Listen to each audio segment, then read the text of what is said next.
This video is going to show you how to make a steel sword without using a forgery or blacksmith skills and really tough stuff. You can make big swords or these nice little like needle from Game of Thrones small swords. And the swords cost I think about €15, so pretty cheap. And all you really need is a few things from a hardware shop and an angle grinder in your way.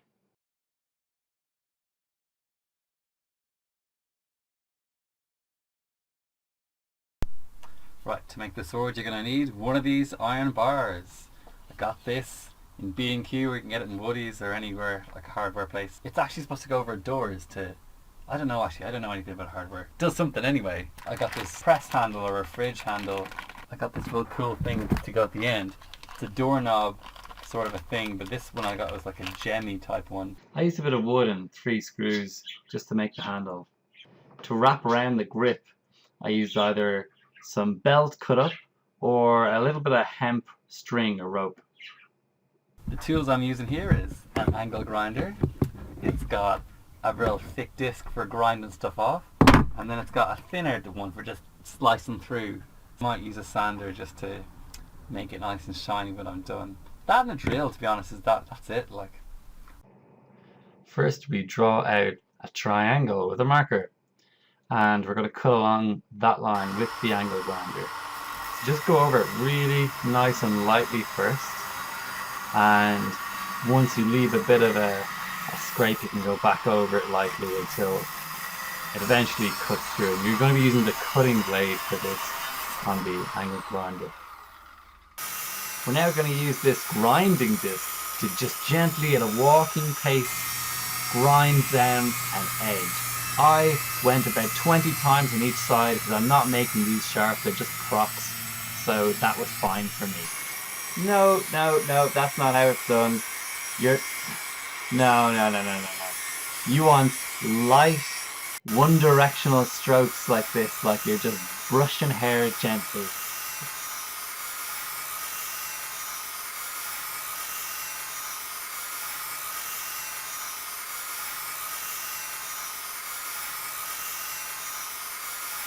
If you'd like a dark steel finish, black blade, you can skip the next step.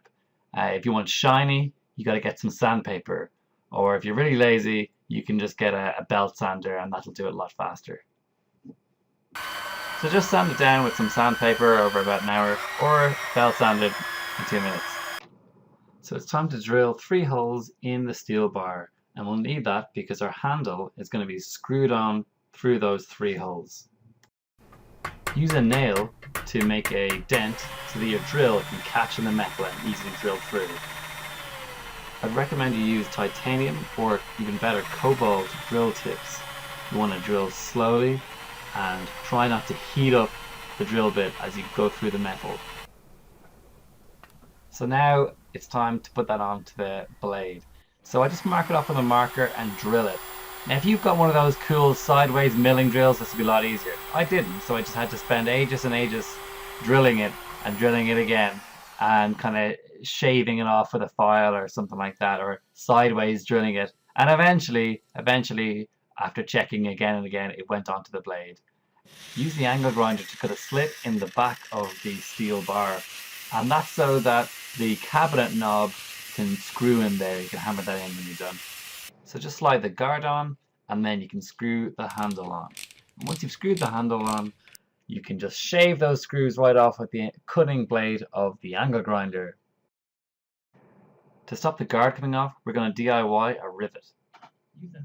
Use a hammer to just mark with a nail where you're going to drill through.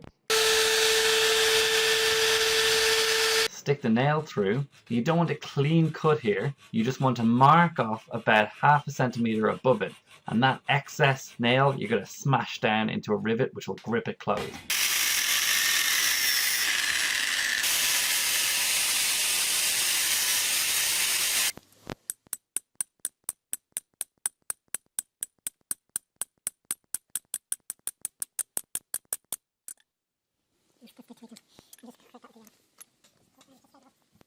So now you should have something that looks like a sword, and the rivet is going to stop that guard sliding all the way down the blade and falling off the end, which would be very embarrassing.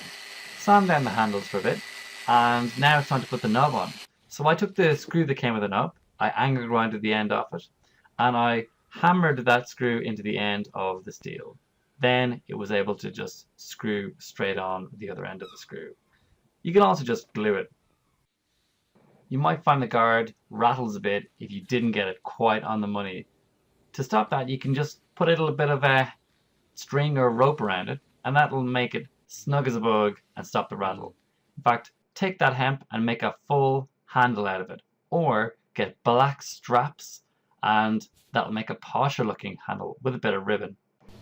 You can also take an old belt, just cut it into to make it thinner, and strap that around with a bit of glue and glue it on. This is an older sword design I had with a spike at the end, and I used to put the knob on that way. It still works, it's grand.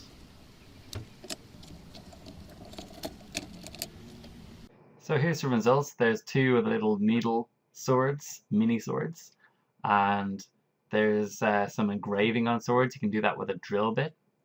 And here's some breaded chicken and another sword. And here's a bunch of swords being made. So that's all there is to it. Now, before you go chopping down trees all day, a little short lesson about different types of steel. So these are mild steel swords. Okay, the reason they don't do this in actual sword forgeries or blacksmiths is because if you cut down trees with this all day, you'll find that eventually your sword is going to go a bit bendy, and you're going to have to get a hammer and straighten it out every now and then put an edge back on it. It doesn't keep an edge very well.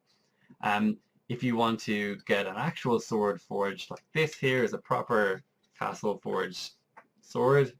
The trick with that is, though, that if you're forging a sword, you need just the right temperature. Otherwise, it's either too bendy or too brittle. Brittle meaning you clash it with something, the top flies off, goes straight across the room and hits them in the face, which is extremely dangerous. That's why I'm not trying to forge a sword, because it would take you years before you know the exact temperature and lots of trial and error. So this you can just do in an hour, you know. And I'd much rather it be bendy and have to straighten it out every now and then than have the danger of the sword breaking apart, which is quite dodgy. Actually, there's a great video of that. I'll put a link that happening. So